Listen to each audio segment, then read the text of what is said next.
Pada pagi 16 April 2014, telah berlakunya suatu tragedi yang melibatkan feri MV Sewol dalam perjalanannya dari Incheon menuju ke Jeju di Korea Selatan, di mana ianya telah karam.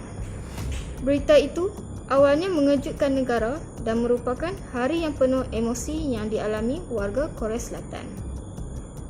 Menurut laporan, pengawal pantai dan penyelam awam sama-sama bergerak untuk menyelamat, tetapi mereka terlepas masa emas ketika ramai penumpang di dalam kapal yang perlahan-lahan semakin karam akibat air yang naik.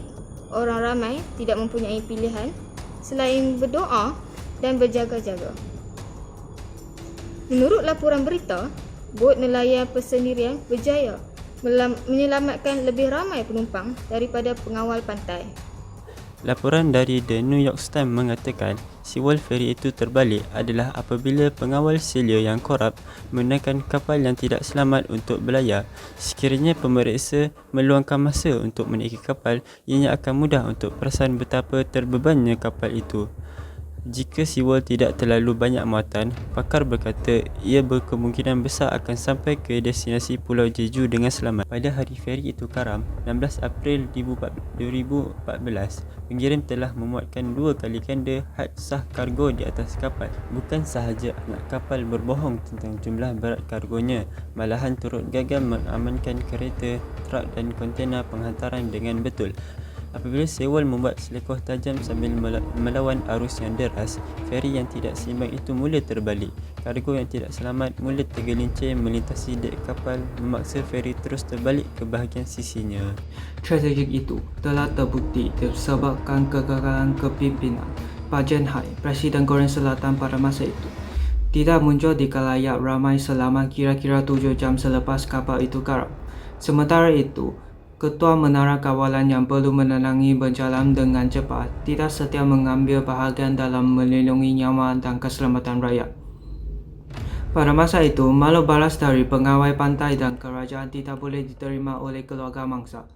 Ia juga telah didedahkan sejak 2014 melalui penyiasatan dan percubaan bahawa pengawal pantai tidak bercuba atau mengambil langkah untuk menyelamatkan penumpang. Jadi, persoalan yang dianjurkan ialah mengapa pengawal pantai tidak melakukan apa-apa ketika itu. Menurut laporan yang ditulis oleh The Diplomat, semasa di atas feri ketika kejadian tersebut, kapten kapal dilaporkan melarikan diri terlebih dahulu tanpa menyelamatkan penumpang. Sementara itu, penumpang yang disuruh tinggal di kapal yang karam diarahkan untuk menunggu dengan sabar untuk pegawai keselamatan yang akhirnya tidak datang sama sekali. Mempercayai apa yang pihak berkuasa memberitahu mereka ternyata merupakan satu kesilapan yang membawa maut.